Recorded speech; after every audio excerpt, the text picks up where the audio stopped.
All right. If you've ever been in a situation where you had a tough growing season, you're a farmer, you've had a difficulty getting the products you need to make sure that your products actually grow, and you're left with spreading manure in a very dry season, and it smells terribly, you do what you have to do. Put that in contrast with you're having a get-together in your backyard, and all of a sudden, that farmer who needed to grow the crops just added a new smell to your backyard, and it's really bad. Ben, good morning. This is a tough topic. The fact that you came in here shows your bravery right from the very start. It is, and I thank you. But it is a concern, and I'm glad that we're bringing this to the forefront. It's a very sensitive subject. But if you live in rural Oneida County, it's the way it is. It's part of life here in the county. And people need to realize that the farms were here first. I don't mean to be rude, but I'm being factual. Yep. The farms were here for many, many generations, and what's happening is the people are moving out into rural areas thinking they want to get out of the city, but then all of a sudden, instead of dealing with all the issues you have in the city, you have the rural issues. Right. Farming practices have changed. On my farm, I'm still the old school farm. I have 80 cows, and I spread my manure from my cows on a daily basis, so it's not as offensive. I almost feel like that smell, while not as offensive as you say, it's not as offensive. It's almost I know this sounds really weird, but it's a childhood smell I remember that isn't offensive. Right. Very different than what we're talking about with the liquid That stuff. is correct. Yeah. Right. So we'll get. I didn't want it to sound like I like the smell of feces. It wasn't coming out right. Right. No. And I want to make sure we get into this hot and heavy because it's an issue. It's an issue with Farm Bureau. It's an issue with the farmers. It's an issue with your neighbors and the communities around. But the reality is farming practices have changed. Instead of smaller farmers spreading daily, the larger farmers now are putting this manure into manure pits. When you drive by a farm, you either see a big tank standing up behind the barn, big round tank, not a silo, but a very large round tank, or they have a pit in the ground, which is lined with a rubber liner and then lined with clay, and it holds it. It doesn't seep out. It's not and this, supposed to. I would say, dates back to late 70s? That is correct. Okay. Late 70s, early 80s when this really became prevalent. And why it's so offensive and smelling is because it is, I know it's hard, but I've got to go with it. It's just like your septic tank at your house. It's fermenting. It's breaking down. And when a farmer's not disturbing his manure pit, the storage facility of the manure, it crusts over. So then the farmers, the way it works is the manure from the barns goes in from the bottom, always from the bottom, going up through, and it naturally seals over by itself. It crusts. You'll actually see grass and things growing on top of them. All right. And then what happens is this time of year, we've all taken our first cutting hay, our second cutting. A lot of guys are starting to work on their third. And every time you take a crop off, you go out and put a fresh layer of manure out on the ground. Anywhere from a couple thousand gallons to like 5,000 or 6,000 gallons per acre. Wow. And that sounds like a lot, and it is a lot. But the reality is all these larger farms, they're called CAFOs. They're called Concentrated Animal Feed Operations. That's the heading for these larger farms. Yep. They milk 300 cows and more in Oneida County. I want to talk specifically Oneida, Herkimer, Madison, right here. Right. And the way it works is if you have 300 cows or more on your farm, you have to be a CAFO farm. You're subject to yearly inspections by the New York State Department of Environmental Conservation. All the rules and regulations of CAFO fall under the EPA, the federal level, environmental protection. But the enforcers is the New York State Department of Environmental Conservation. And so what they do is they do soils testing. Every year, farmers go out and they test their nutrient levels in the soils on every single field, their cornfields, the soybean, the wheat, the hay, everything.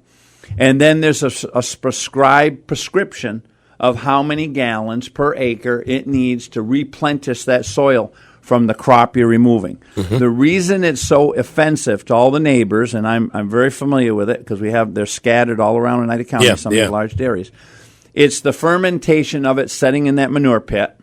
And then when you spread it, it's aired out. It's already breaking down. And it's at a peak. It's at its peak. Yeah. And we farmers, to be honest with you, we don't like us smelling up the community for two reasons. One, we don't want to upset our neighbors. Right. It's just a natural process. But with the manure. But the second thing that's happening, believe it or not, is when you smell that bad manure, everyone in the community in rural smells it, and it's really bad. It's offensive. The closer you are, it's very offensive. We're losing nutrients of it. It's going up in the air. It's vaporizing. It's going up in the air, and you smell it. Yeah. And we're losing the nitrogen of that. That's nitrogen that you're smelling going up in the atmosphere.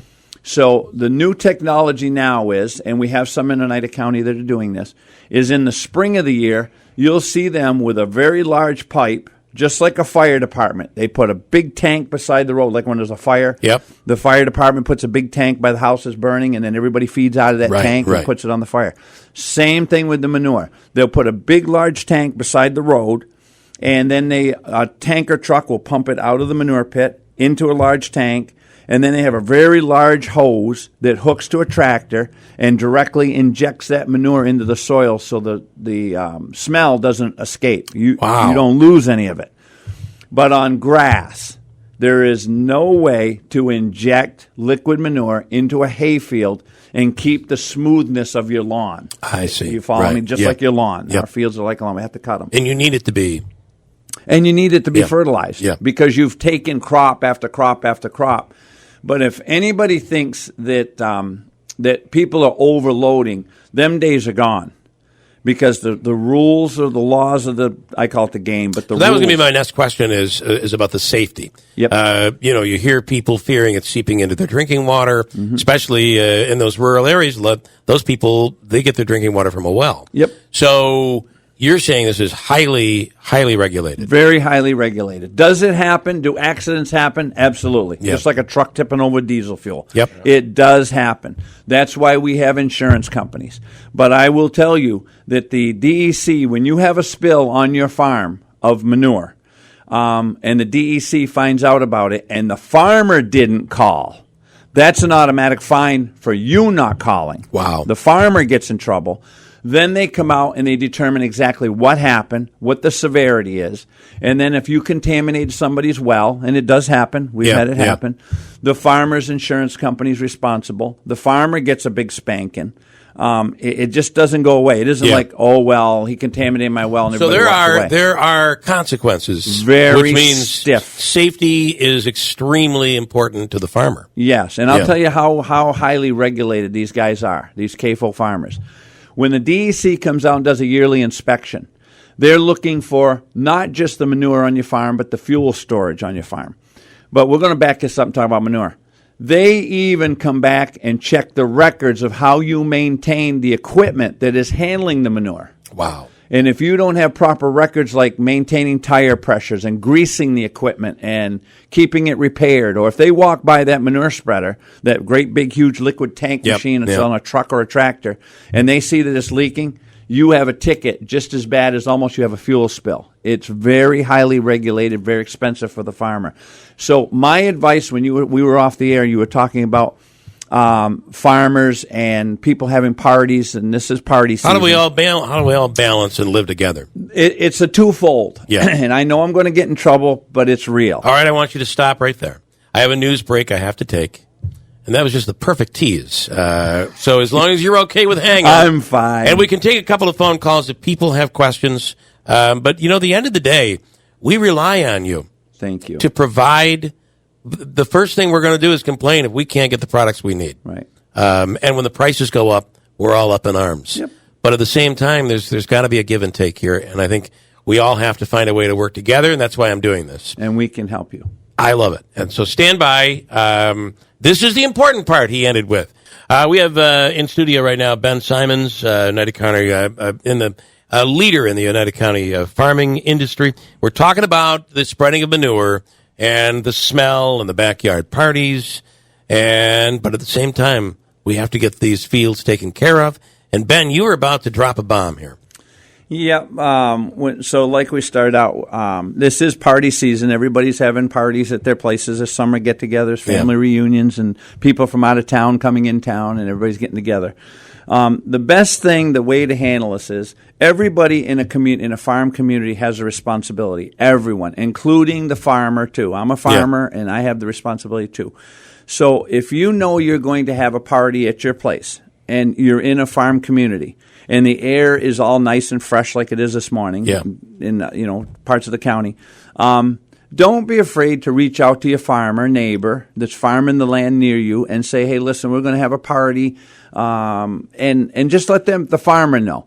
But on the other side, I know I'm going to get in trouble a little bit with my neighbors and my friends and my colleague farmers, but it's a double fold. Us farmers have a responsibility to keep peace in our neighborhood and keep our environment clean, and we like to live there too. Yeah. And so it's also the responsibility of the farmer to notify their neighbors that we're doing regularly spreading schedules after every cutting.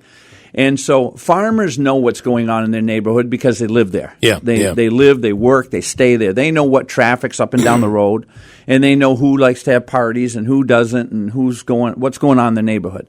So it's a double fold. But to reach out to the regular consumer, your neighbor, my advice to you and your listeners is that if you know you're going to have a party and you don't want that smell, I get it. Don't worry, I'm a farmer. I get it too. Is notify the farmer. Let him know, hey, we're going to have a party, and please, be cognizant of the neighborhood.